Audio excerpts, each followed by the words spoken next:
Thank you for joining us, everyone.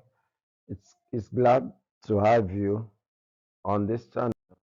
Remember that we have our target set for every course. For every session we run here, we've always emphasized on the need of self-assessment and evaluation. Today we're going to discuss interview. And at the end of this session, we expect that everyone um, that is a part of this class will understand what we mean by interview and then understand the conditions for effective interview. Let's talk about interview. Interview is one of the stages that a new staff must pass through before selection. One is not expected ideally. A lot of things seem to be falling apart in our 21st century society. You have people who walk into organizations without going through interview. And also, that's part of the reasons why productivity seems to be at its lowest ebb in our organizations and companies. But ideally, no worker should be employed without being interviewed.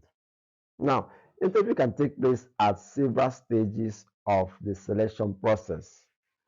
Although interview can be the least objective part of the process, they are generally considered the most valuable. The different interviews scenarios include the group interviews. In group interviews, one candidate meets with two or more interviewers. That's what we mean by group interview. And then there is a one-on-one interview during which the candidate meets privately with a single interviewer.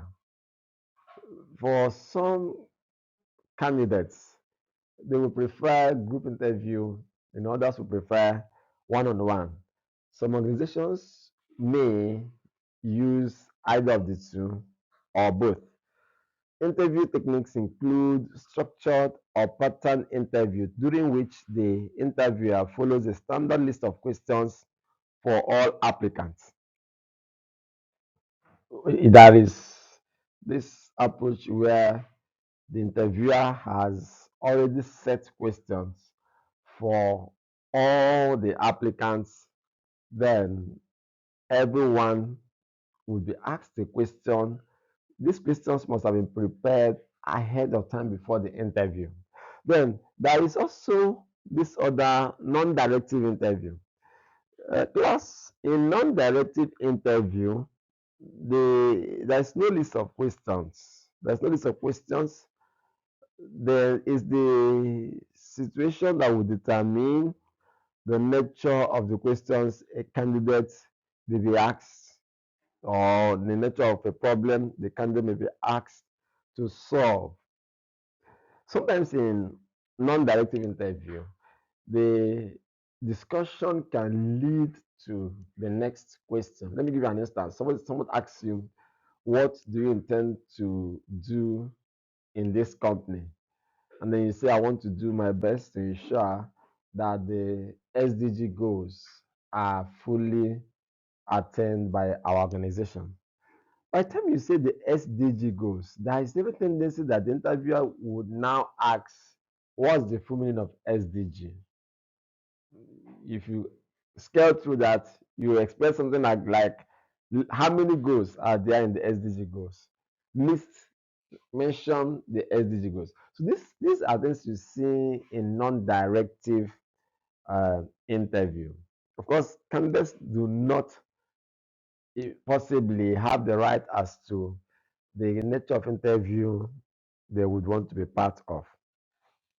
During interviews, there are two major problems that we've always observed during interviews, and it's important that we also mention that in this class. These two issues are the halo effect and the horn effect. Class, everyone, please get this clear. Halo effect, horn effect.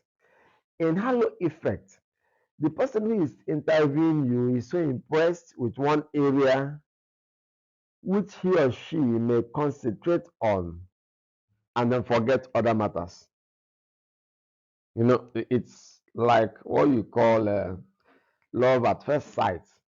He throws a question or she throws a question, you give such a reasonable response, and then the person is so interested, so impressed with just one area and then forgets the others. So that's what we call halo effect in interviews. Then on the horn effect, the interviewer concentrates on a negative area.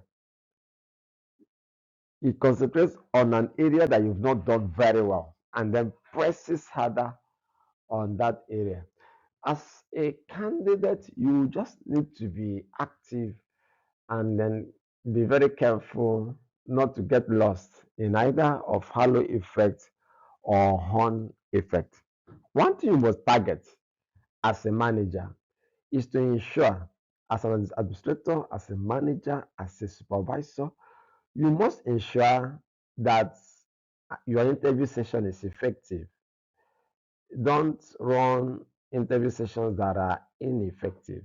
And for your interview session to be effective, the following must be done. One, the interviewer should be thoroughly familiar with the job description and the candidate's qualification. What is the job description of this candidate? What qualifications does the candidate bring to table? For instance, we always cite instance with the lecturer, the academic environment, because that's where we find ourselves. If you're interviewing a lecturer, the job description of a lecturer expects that he should be active in teaching, active in research, active in community service.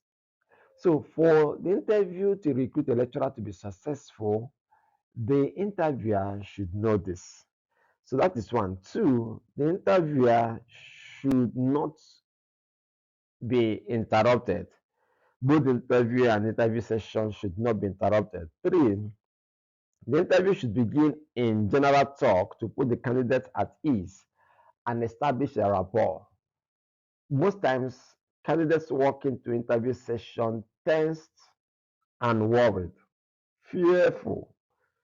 So, for you to have an effective interview session, effort should be made to make sure that the candidate is at ease and then establish a good rapport. Here you may ask questions, that may not basically relate to the interview process itself, just to make sure that the candidate is settled. During the interview, the candidate should make sure he or she understands the exact nature of the job. Listen to the candidate's answers to the questions asked and then take notes discreetly so as not to hinder the discussion. Close the interview by giving a date by which the candidate would learn of the organization's decision. The interview is followed by bringing the candidate back to the reception area and writing notes on the interview. So these things we've listed now are the conditions that will facilitate an effective interview session. Now, after all candidates or after all qualified or most qualified candidates have been interviewed, it's now the duty of the selection committee or the supervisor to make the selection decision. And candidates must be communicated effectively as to whether they were successful at the interview or not. Thank you for being here and thank you for your time. We expect that you go out there to be ideal managers who will not mess up interview sessions but will bring out all the beauty required in the interview session. We meet again next time as we'll be discussing other issues that relates to staffing as a part of the role of the administrator.